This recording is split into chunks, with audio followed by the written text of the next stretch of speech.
Assalamualaikum warahmatullahi wabarakatuh. Perkenalkan, nama saya Faradila Afarani Putri dengan NIM 2311010404025.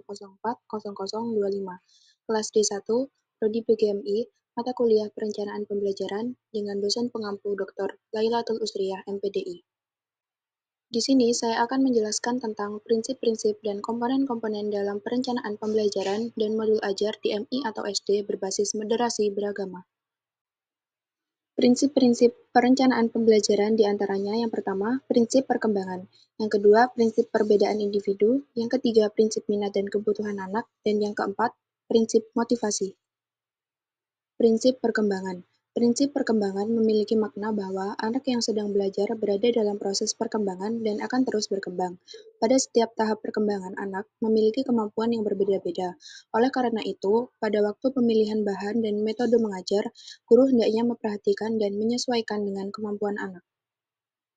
Selanjutnya, prinsip perbedaan individu. Dalam merencanakan pembelajaran, perlu memperhatikan prinsip perbedaan individu. Setiap anak memiliki ciri karakteristik yang berbeda-beda.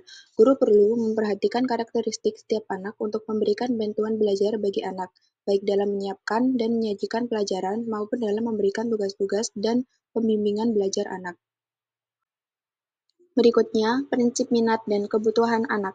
Dalam merencanakan pembelajaran, guru perlu mempertimbangkan prinsip minat dan kebutuhan anak. Setiap anak mempunyai minat dan kebutuhan sendiri-sendiri.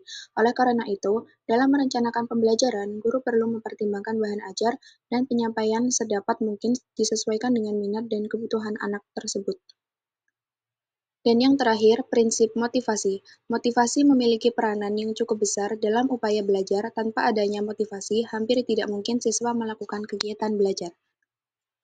Adapun komponen dalam perencanaan pembelajaran, yang pertama, tujuan dan materi, yang kedua, metode atau strategi, dan yang ketiga, penilaian. Tujuan dan materi. Hal pertama bagi seorang guru dalam melakukan pengajaran yaitu harus mengetahui apa tujuan belajar yang akan dicapai. Karena tujuan belajar merupakan landasan bagi seorang guru untuk membuat perencanaan yang akan menjadi hasil yang diharapkan. Selain tujuan, komponen esensial kedua yang harus ada dalam perencanaan pembelajaran yaitu materi ajar.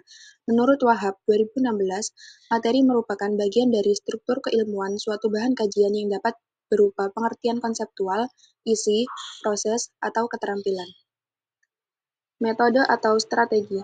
Metode adalah jalan atau cara. Menurut Winamo Surahmat 1976, metode adalah cara yang di dalam fungsinya merupakan alat untuk mencapai suatu tujuan. Atwi menyampaikan bahwa metode pembelajaran adalah cara dalam menyajikan atau menguraikan, memberi contoh, dan memberi latihan, isi atau materi pembelajaran kepada peserta didik untuk mencapai tujuan tertentu. Dan yang terakhir, penilaian. Penilaian adalah proses cara memberikan nilai.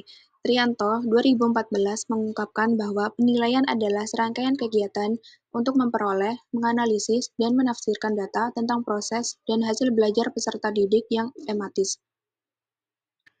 Cara membuat modul ajar berbasis moderasi beragama. Yang pertama, menentukan tujuan pembelajaran. Yang kedua, menyusun materi yang inklusif. Yang ketiga, menggunakan metode pembelajaran yang partisipatif. Dan yang keempat, menyusun evaluasi yang mengukur sikap dan pengetahuan.